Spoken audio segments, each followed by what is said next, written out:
하나님의 말씀을 교독하겠습니다. 고린도후서 1장 12절부터 24절까지 1장 12절부터 24절까지 교독하겠습니다.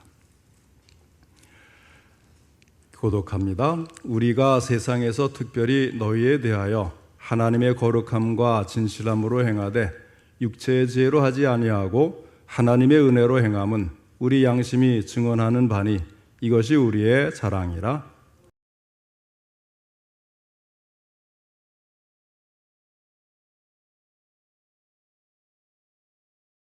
너희가 우리를 부분적으로 알았으나 우리 주 예수의 날에는 너희가 우리의 자랑이 되고 우리가 너희의 자랑이 되는 그것이라.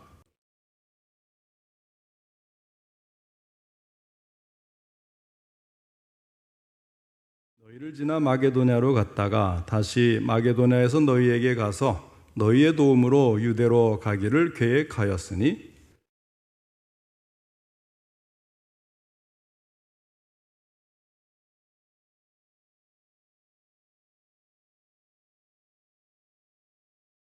하나님은 미쁘시니라. 우리가 너희에게 한 말은 예하고 아니라 함이 없노라.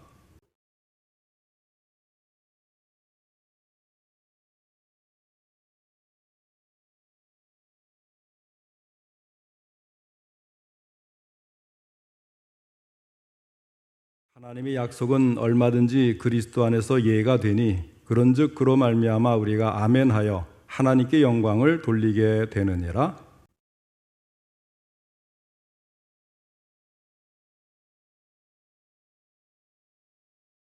그가 또한 우리에게 인치시고 보증으로 우리 마음에 성령을 주셨느니라.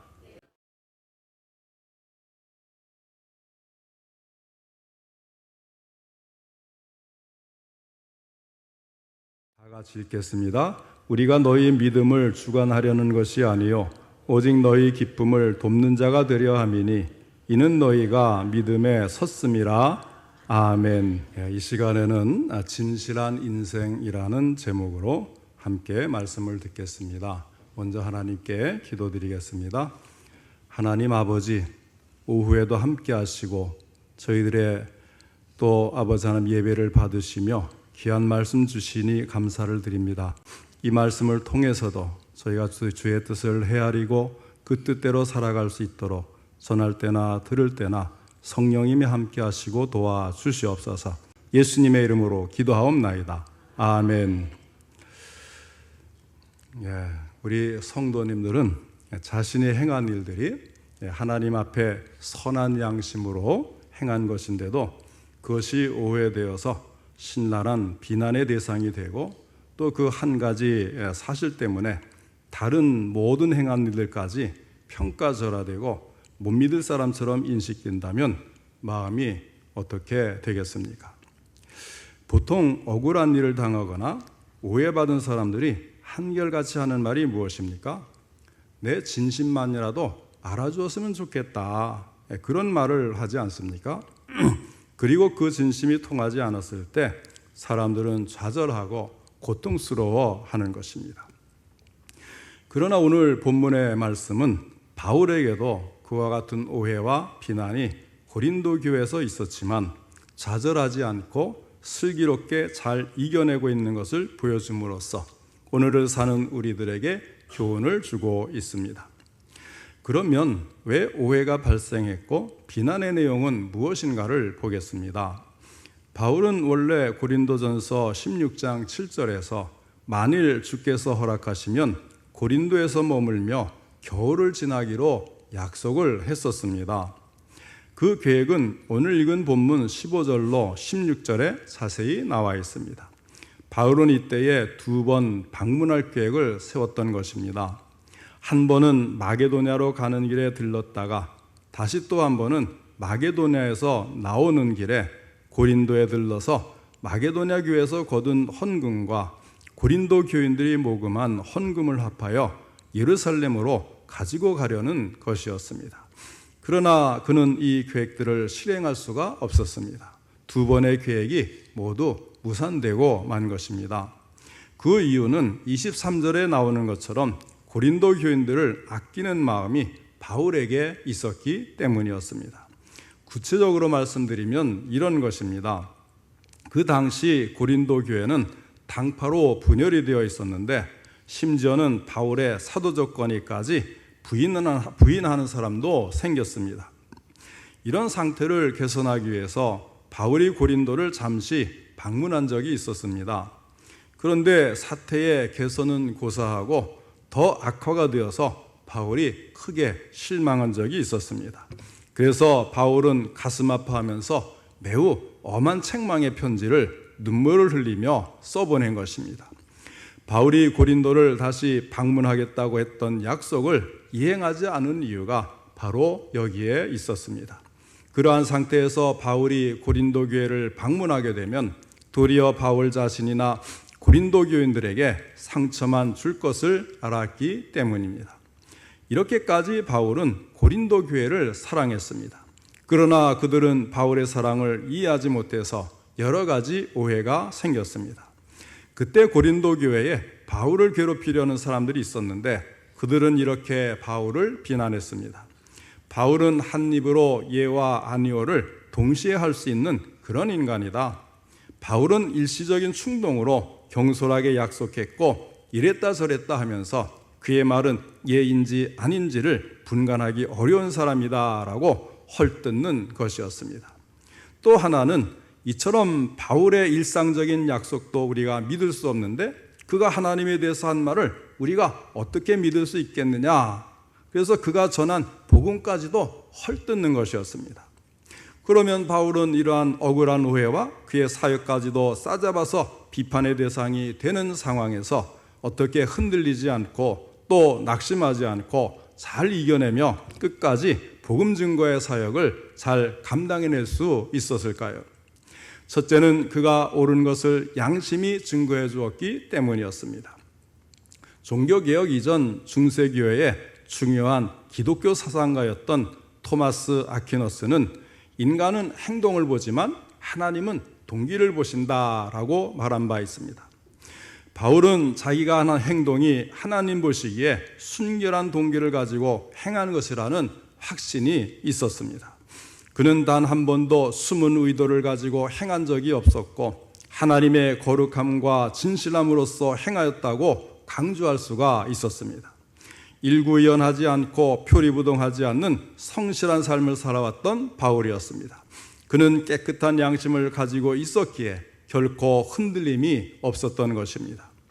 우리 예수 믿는 사람들의 생활의 원리가 여기에 있습니다. 육체의 지혜, 곧 육체의 술수가 아니고 세상적인 방식이 아닌 하나님의 은혜로 행하는 것입니다. 우리 마음에 하나님의 은혜가 역사할 때 우리의 삶이 바르게 될 수 있습니다.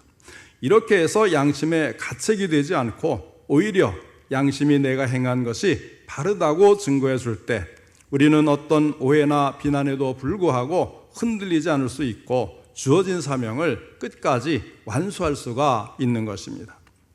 둘째는 예수 그리스도가 하나님의 약속을 믿을 수 있게 해주는 보증이 되기 때문입니다.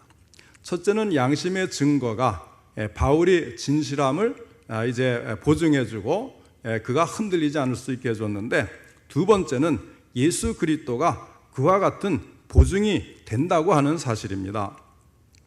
바울은 자신이 전하는 복음까지도 의심하는 사람들을 대하여서 자신 있고도 분명한 말투로 이렇게 말할 수가 있었습니다. 하나님은 우리가 믿을 수 있는 분이십니다. 예수님께는 예와 아니오 사이에 흔들림이 없습니다. 또한 예수님은 하나님의 모든 약속에 대한 예가 됩니다. 이 말씀은 만일 예수님이 이 세상에 오시지 않으셨다면 우리는 하나님의 그 귀한 약속을 모두 의심할 수밖에 없겠지만 그러나 하나님은 자신의 외아들을 주시기까지 하면서 자신이 한 약속을 반드시 성취하시는 분이시라고 하는 것입니다. 예수님이 이 세상에 오신 사실, 이 세상에서 지내신 사실, 이 모두가 예수님 자신이 하나님의 약속에 대하여 그렇다, 그것은 진실이다, 아멘이다 라고 하는 보증이 된다는 말씀입니다. 예수 그리스도는 크거나 작거나 간에 하나님의 모든 약속에 대해서 그것이 모두 틀림없이 진실하다는 것을 보증하는 하나님의 증인입니다. 그러한 사랑에 대해서는 어떤 사람도 전적으로 아무 의심 없이 절대적으로 믿고 신뢰할 수가 있습니다. 예수 그리스도는 하나님의 모든 약속에 대한 보증이 되시는 거예요. 하나님이 약속하시는 것을 다 이루기 위해서 예수님이 오셔서 십자가에 죽기까지 하셨잖아요. 오전에도 말씀드렸잖아요. 그 반석에서 물이 나오는데 반석은 예수 그리스도다. 우리 새벽에 말씀드렸나요? 그래서 이 참 구약에 있는 말씀들이 하나하나 예수님을 통해서 다 성취되는 거예요. 하나님의 약속은 하나도 안 이루어진 게 없는 겁니다. 그렇게 해서 우리를 구원하기 위해 하나님의 아들이 이 땅에 오셔서 그 모든 것을 행했던 것들이 이 하나님의 약속에 대한 절대 보증이 된다, 그런 이야기입니다. 그렇기 때문에 하나님은 모든 하나님의 깨어지지 않는 그 약속에 대한 예스가 바로 예수 그리스도가 보여주는 거라는 거예요. 그러므로 바울은 흔들리지 않고 자신이 증거하는 복음, 자신의 예수님에 대해서, 하나님의 나라에 대해서, 부활에 대해서, 십자가에 대해서 증거한 모든 복음은 다 옳다, 이렇게 주장할 수가 있다는 거예요. 그 다음에 세 번째는 성령께서 보증하시기 때문이었습니다. 여기에서 보증이라는 말은 계약금이라는 뜻을 가진 헬라어 단어입니다. 어떤 계약을 할 때에 얼마를 주기로 계약한다면 그 일부를 계약금조로 미리 지불하는 그것을 말하는 거예요. 그것은 처음에 얼마를 지불했지만 잔금도 반드시 지불할 것이라는 보증의 의미가 있는 것입니다. 그래서 항상 우리가 계약을 할 때는 계약금을 걸라고 그러잖아요. 그래서 계약금을 걸고 만약에 이것을 지키지 않으면 그 계약금을 한쪽에서 이제 다 갖게 되는 그런 결과를 가져오면서 보증을 하는 것처럼 성령은 하나님의 보증으로서 우리가 천국에 들어갈 것과 영광스러운 몸으로 변화해서 하나님과 함께 거할 것을 약속을 하십니다. 또한 바울의 마음속에 내주하시는 성령님은 하나님은 믿을 만한 분이시며 약속하신 것을 모두 이루실 분이라는 사실을 확증하는 보증자가 되어주시는 것입니다. 그뿐 아니라 바로 그 성령께서 바울을 책망하는 일이 없으셨고 그의 동기가 순수한 것임을 보증하셨기에 그는 어떤 사람들의 오해와 비난에도 흔들리지 않을 수가 있었던 것입니다. 이처럼 바울에게는 깨끗한 양심이 증거하고 예수 그리스도로 인해서 하나님의 약속을 믿을 수 있었을 뿐만 아니라 그의 안에 내주하시는 성령님의 보증으로 인해서 온갖 오해와 비난들을 사랑과 인내로서 당당히 맞설 수가 있었고 믿음과 용기로서 물리칠 수가 있었습니다.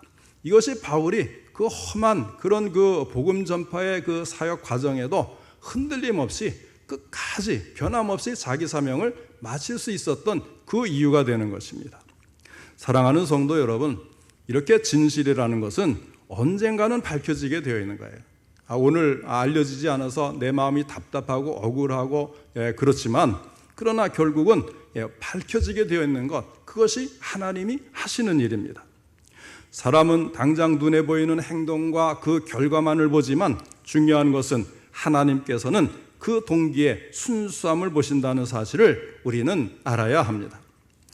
당장은 순수한 것 같은데 시간이 지나면 그렇지 않은 것이 드러나는 경우가 있습니다.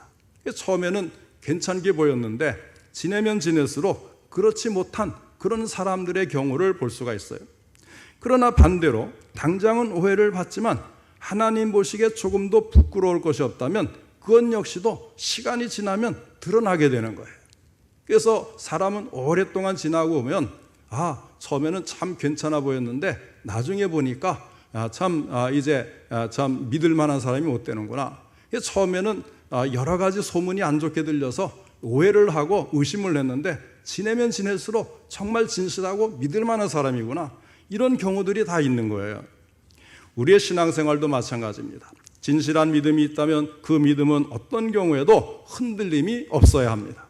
또 진정으로 기도의 능력을 믿고 기도해야 한다는 사실을 잘 아는 신자라면 기도의 생활에도 변덕이 있어서는 아니 되는 거예요.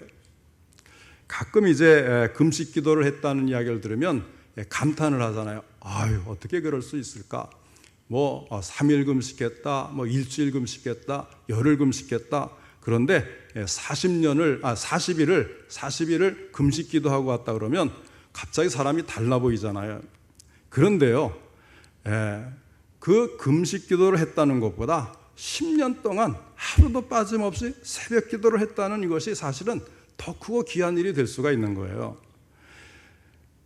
하루같이 10년, 하루같이 20년, 하루같이 30년, 하루같이 평생, 이것이 정말 어려운 것 아니겠어요? 한두 번이야 누가 못하겠어요.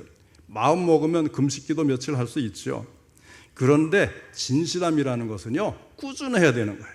변함이 없어야 돼요. 이것이 중요한 것입니다. 그러면 우리 인생에 있어서 가장 중요한 진실은 무엇일까요?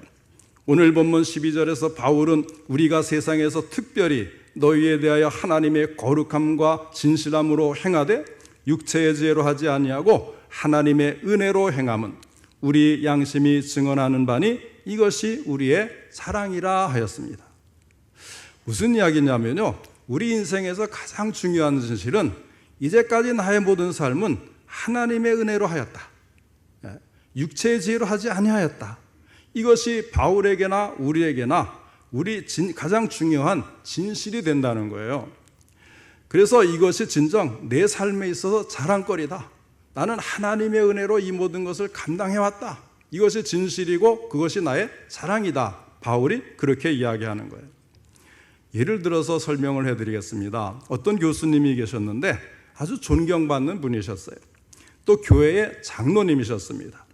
사회 여러 분야에서 많은 업적을 남긴 분이셨습니다. 연세가 드셔서 은퇴를 하셨습니다. 그분의 제자들 가운데 한 사람이 그를 찾아왔어요. 그 제자는 큰 잡지사의 편집부장으로 근무하는 사람이었습니다. 스승이 살아온 길을 자기의 잡지에 싣고 싶었습니다. 그래서 스승에게 자서전적인 글을 써달라고 부탁을 했어요. 그리고 약속된 날이 이르렀습니다. 제자는 스승에게서 두둑한 원고 뭉치를 기대하면서 스승의 집을 찾았습니다.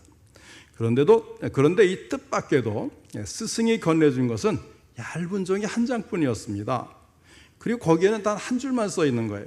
모든 것이 하나님의 은혜였습니다. 얼마나 실망했겠어요? 이 잡지에 내려면 뭔가 좀 화려하고 뭔가 좀 이야기거리가 되는 것이 쭉 나열되어야 되는데, 그렇게 존경하는 교수님이, 장로님이 부탁을 했는데 딱 한 줄만 준 거예요. 모든 것이 하나님의 은혜였습니다. 실망한 눈으로 자기 스승을 쳐다보는 제자에게 스승이 이렇게 일러줍니다. 자네로부터 원고 청탁을 받고 나서 내가 걸어온 길을 한번 깊이 뒤돌아보았네. 물론 내가 교회 장로로서 또 교수로서 여러 일을 했다고 하지만 따지고 보면 그것은 내가 마땅히 해야 할 일들이었네. 그 모든 것이 깊이 생각해 보면 하나같이 하나님의 은혜였다네 하고 대답을 해주었답니다. 그래서 모든 것이 하나님의 은혜였습니다라는 한마디 말밖에는 적을 것이 없다는 거예요. 진정 존경받아 마땅한 분입니다. 천마디 만마디 굉장한 말로 잔뜩 늘어놓은 것보다도 더 값지고 진실한 고백을 남긴 것입니다. 우리 모두 진실하게 살아갈 수 있기를 바랍니다. 깨끗한 양심이 증언하고 그리스도 안에서 이해가 되고 성령께서 보증하시는 진실한 인생을 살 수 있기를 원합니다. 예수 그리스도 안에서 하나님의 약속을 믿으십시다. 그리고 성령께서 책망하실 일이 없도록 하나님을 기쁘시게 하는 삶을 사시기를 바랍니다. 그리고 내가 무슨 일이든지 감당하고 행하며 살아온 것은 모두 하나님의 은혜였다고 고백을 하시기 바랍니다. 이보다 더 큰 진실은 없을 것입니다. 그럴 때에 우리는 세상의 그 어떤 사람들이 우리를 오해하고 비난할지라도 바울처럼 흔들림 없이 꿋꿋하게 승리하며 맡겨진 사명을 끝까지 잘 감당할 수 있을 줄로 믿습니다. 항상 하나님 보시기에 진실한 삶에 승리하는 성도님들 다 되시기를 주님의 이름으로 축원합니다.